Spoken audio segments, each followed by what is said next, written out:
तुम्हारा नाम सचखंड में लिखा गया, तुम्हारा एक पैर इत्थे और दूसरा पैर उत्थे। आज तुम्हारे को वहां पहुंचा दिया जहां बड़े बड़े हार जाते हैं, रास्ते में रह जाते हैं। MSG अपडेट्स चैनल में आपका स्वागत है। प्रेमी ईश्वर दास इंसा पुत्र श्री लक्ष्मण दास, गांव कुकड़, थाना जिला सिरसा, हाल आबाद कीर्ति नगर सिरसा। प्रेमी जी परम पूजनीय शाह मस्ताना जी महाराज की अपार रहमत का वर्णन इस प्रकार करता है। सन 1954 की बात है। मैं सिरसा शहर के आर्य स्कूल में पढ़ता था और अपनी बहन के पास रगड़ी खेड़ा गांव में रहता था। उस समय मेरे बड़े भाई अर्जुन दास इंसा को शहनशाह मस्ताना जी महाराज से नाम की बख्शिश हो गई थी। पूज्य गुरु जी ने मुझे नाम बख्श दिया और वचन किया, तुम्हारा नाम सचखंड में लिखा गया, तुम्हारा एक पैर यहाँ और दूसरा पैर वहां पर होगा। आज तुम्हारे को वहां पहुंचा दिया जहां बड़े बड़े हार जाते हैं, रास्ते में रह जाते हैं। सन 1957 का जिक्र है। सर्दी का मौसम था। मेरी बड़ी बहन को अधरंग हो गया था। वह रगड़ी खेड़ा में विवाहित थी। उसका शहर सरसा के सांगवान अस्पताल में इलाज करवाया, परंतु वह ठीक न हुई।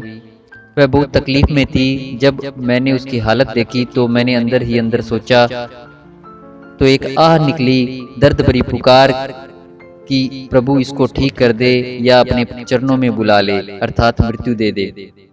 मैंने उस संबंध में शहनशाह मस्ताना जी महाराज के चरणों में अर्ज करने के लिए अपने छोटे जीजा देशराज से सलाह मशवरा किया और वह मुझसे सहमत हो गया। पूज्य मस्ताना जी महाराज के चरणों में अर्ज करने के लिए हम दोनों डेरा सच्चा सौदा की तरफ चल पड़े।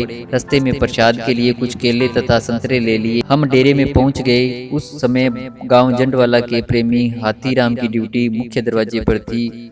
उसने हमें फल अंदर ले जाने से मना कर दिया। फिर हम प्रकाश चंद बजाज को मिले, जिसकी वहाँ चाय पानी की दुकान थी। प्रकाश ने हमें बताया कि पूज्य मस्ताना जी का मौन रखा हुआ है, इसलिए वह बाहर नहीं आएंगे, परंतु हमें अपने पूर्ण मुर्शिद पर पूर्ण विश्वास था कि सतगुरु साईं जी घट घट व पट पट की जानने वाले हमारी पुकार जरूर सुनेंगे। उस समय डेरे के गेट के सामने मिट्टी और ईंटें इकट्ठी की जा रही थी। हम भी वहाँ सेवा में लग गए। इतने में हमें शहनशाह मस्ताना जी की ऊंची तथा प्यारी आवाज सुनाई दी। पता चला कि शहनशाह जी बाहर आ रहे हैं। सारी साध संगत ने धन धन सतगुरु तेरा ही आसरा का नारा लगाया और खुशी में झूम उठी। कुछ सेवादारों के साथ पूज्य मस्ताना जी महाराज बाहर आ गए। शहनशाह जी ने सभी सेवादारों का हालचाल पूछा, हमारी तरफ इशारा करके बोले, मास्टर कैसे आए। पहले तो मेरी हिम्मत नहीं पड़ी कुछ बोलने की, परंतु सतगुरु जी के द्वारा बार बार इशारा करने पर मैंने डरते डरते अर्ज की कि साईं जी मेरी बहन बीमार है, बहुत तकलीफ में है, दया करो। शहनशाह जी बोले, उसने नाम लिया है। मेरे हाँ कहने पर उन्होंने फरमाया, नाम उसकी मऊ जपेगी, हम आत्मा को कर्मों की मैल उतार कर शुद्ध करके ले जाते हैं। उसके कर्म कौन उठाएगा।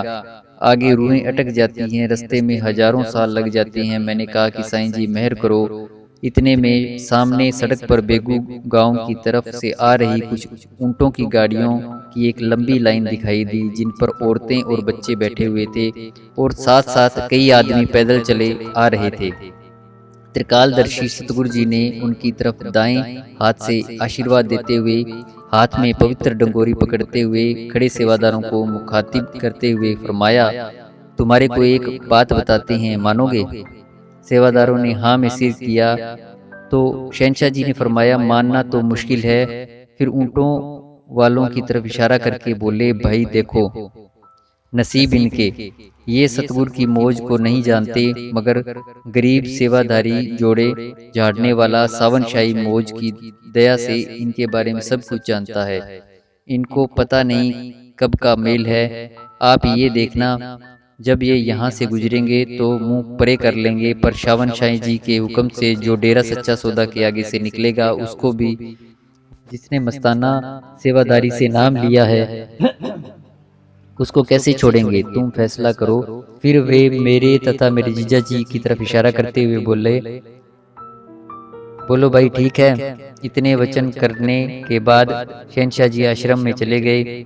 वहाँ सेवादार सेवा कर रहे थे। हमारा मन सेवा में नहीं लग रहा था। हम अपने मन ही मन में पश्चाताप कर रहे थे कि हम मरीज के लिए प्रसाद भी नहीं ले सके और जो हमारे पास फल थे उन्हें शहनशाह जी के आगे पेश भी न कर सके। शहंशाह जी दरबार में चक्कर लगाते हुए फिर हमारे पास आ गए। अंतर्यामी दातार हमारे पास आकर अपने मुखार बिंद से बोले, कैसे आए भाई? हमने हिम्मत करके अपनी बीमार बहन के बारे में अर्ज की तो शहंशाह जी ने वहां सेवादारों में जीव के कर्म, भजन और संभाल के बारे में विस्तार से चर्चा की और फरमाया, सतगुरु जी की रजा में राजी रहना चाहिए, इसी में जीव की भलाई है। जब शहंशाह जी सेवादारों को सेवा करने का इशारा यानी आदेश देते हुए वापस जाने लगे तो साईं जी ने मेरे जीजा की तरफ जो छुपाए हुए फल थे उन पर डंगोरी लगाते हुए पूछा, इसमें क्या है? हमने कहा, साईं जी ये प्रसाद के लिए लेकर आए हैं। शहंशाह जी ने कुछ भी न बोले और खिड़की खुलवा कर दरबार में चले गए। कुछ ड्यूटी वाले सेवादार भी अंदर चले गए। हम भी अपने मन की चालाकी से उन लोगों के साथ अंदर चले गए। शहंशाह जी ने एक सत ब्रह्मचारी सेवादार जीएसएम भाई का मूड़ा लाने का आदेश देते हुए फरमाया, धूप में बैठेंगे। शहंशाह जी ने मूडे पर विराजमान हो गए।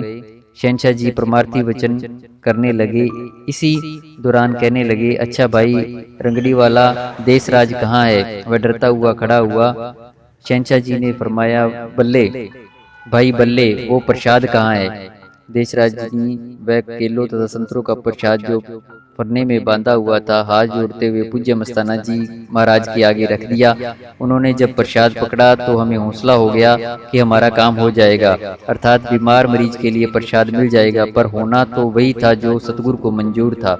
पूजनीय शहंशाह जी ने फरमाया, बल्ले भाई संगत को मुखातिब होते, बल्ले केले संतरे कौन कौन खाएगा? सभी ने हाँ भरी और कहा, साईं जी आप जी की मेहर है। शहंशाह जी ने हमारी तरफ देखते देखते वो केले संतरे सामने बैठे कुछ सत्संगियों में बांट दिए। अब एक केला और एक संतरा बचा था। वह हम सोच रहे थे कि हमें मिलेगा, परंतु उसकी बात तो वही जाने। फिर शहंशाह जी ने फरमाया, भाई उस हाथी सेवादार हाथीराम को बुलाओ। हाथीराम ने शहंशाह जी कि हाँ में ऊंची छलांग लगाई और दोनों हाथ जोड़कर शहंशाह जी के आगे कर दिए। शहंशाह जी ने वो केला और संतरा उसकी झोली में डाल दिया। शहंशाह जी हमें मुखातिब करते हुए बोले, अब ठीक है भाई, परंतु प्रसाद न मिलने का हम उदास और निराश हो गए। अब शहंशाह जी ने सेवादार बुल्ले को अपने पास बुलाया और 4-5 रंग बिरंगे फूल लाने का आदेश फरमाया। बुल्ला सामने लगी फूलों की क्यारी में से फूल तोड़ लाया। शहंशाह जी ने फूलों को अपने पवित्र कर कमलों में लेते हुए मुझे अपने पास बुलाया और मुखातिब करते हुए बोले, वरी यह क्या है? मैंने उत्तर दिया, साईं जी यह गुलाब के फूल हैं। फिर शहंशाह जी ने फरमाया, तू तो सब जानता है, जब सतगुरु ने फूलों में रंग भरा है तो बीमार किसने किया है? और साथ संगत को मुखातिब होते हुए बोले, देखा भाई ये आपके फूल तो बाद में लगे हैं मगर कांटे पहले ही थे, इसलिए आप सभी को फूल कांटों का सुख दुख का ज्ञान होना चाहिए। अच्छा भाई अब जाओ मास्टर। ठीक है, परंतु मैं कुछ भी न बोल सका और प्रसाद लेने वाला ख्याल अड़ा ही रह गया। शहंशाह जी ने कुर्सी से उठते फरमाया, अच्छा भाई ये फूल किसको देवें? हमें आशा की किरण दिखाई दी, परंतु शहंशाह जी का खेल तो वो ही जानते हैं। शहंशाह जी ने एक फूल बुल्ले को, एक तुलसी को, एक किसी और सेवादार को तथा एक हाथीराम को दे दिया। शहंशाह जी ने सभी लोगों के हाथों में अपना पवित्र हाथ ऊंचा करते हुए फूल दिया। आखिर में एक ही फूल बचा। हम दोनों को पास बुला लिया। हम बहुत खुश थे कि हमें प्रसाद में मिल ही जाएगा। जब शहंशाह जी मुझे फूलों का प्रसाद देने लगे तो बिल्कुल हाथ के पास से फूल मेरे हाथों में डाल दिया, परंतु वो फूल मेरे हाथों में आने की बजाय हवा के झोंके से नीचे पत्तियां बनकर बिखर गया। मेरे हाथ में कुछ भी न आया। पूज्य साईं जी ने फरमाया, पुत्र अब तो ठीक है, जाओ घर। इतने वचन करते हुए शहंशाह जी गुफा तेरावास में चले गए। हमने फूलों की पत्तियां इकट्ठी की, दरबार में से खाली बोतल लेकर उसमें दरबार के नलके का पानी लिया और उसमें फूल की पत्तियां डाल दी कि मरीज को प्रसाद वाला पानी पिलाएंगे तो वह ठीक हो जाएगी। परंतु हम दुनियादार इस बात को नहीं समझ सके कि शहंशाह जी ने फूल हमारे हाथ में क्यों नहीं दिया।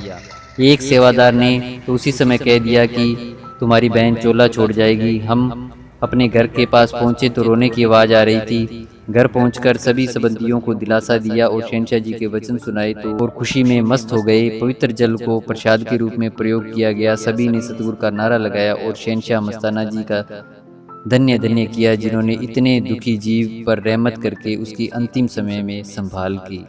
इसी तरह सतगुरु के परमार्थी कृष्णों का वृतांत और नई नई साखियाँ देखने के लिए, सुनने के लिए अभी सब्सक्राइब करें आपके ही इस चैनल को।